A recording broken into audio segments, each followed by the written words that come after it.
Саламатсызбы, Толуш. Саламатчылык. Эмне боюнча сиз суракка кирдиңиз? Эмнеге кеч? Азыр болсо мен атайын подписка бердим. Жаңы УПК боюнча ошондой бар экен. Неразглашение тайны следствия деген. Азыркы чакырганы болсо бул АКБ Кыргызстан банк боюнча баягы акциялар боюнча чакырды. Мен гана ошону айта алам.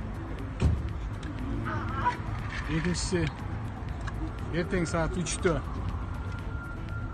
ГКМБга чакырды. Мына ушундай иштер башталып атат. Ал жакка кайсы суроолор боюнча чакырды? УКМКга кайсы иштер боюнча чакырышты? Эми УКМКга айткан жок, кайсы иштер боюнча. Мен ойлойм, онадыр боюнча болсо керек.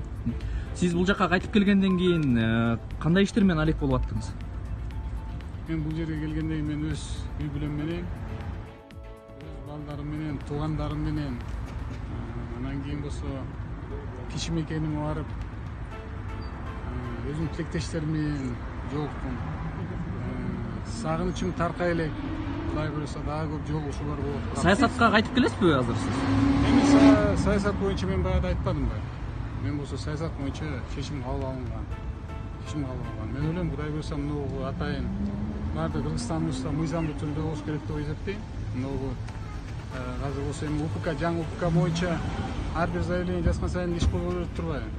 Анан кийин ошо иштер боюнча, ошо козголгон иштер боюнча мен ойлойм, мыйзамдуу түрдө жооп берем деп. Мен бир нерсени айтып койгум келет. Мен башкы ишимди бизнесте баштагам. Элдин баары жакшы билет. Бизнестен акча тапканбыз биз үй бүлөбүз менен бирге. Эч качан мен болсо мамлекеттин бир киоскун да приватизация кылган эмесмин.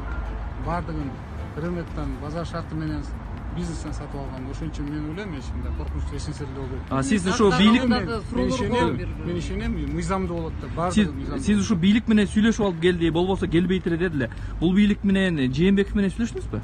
Эми мен сүйлөшүп алып келсем, ушундай азыр мен болсо ошо бияка фин полицияга чакырып 4 сааттан ашык кармап отурмак беле мен сүйлөшүп алып. Эмне үчүн сиз Алмазбек Атамбаевди сурап кандай маанайда өттү мындай? Эми мен неметип айтып койгум келет. Бу жерде иштеп аткан ошо следовательдерге, немелерге мен ыраазычылык билдирип койгум келет.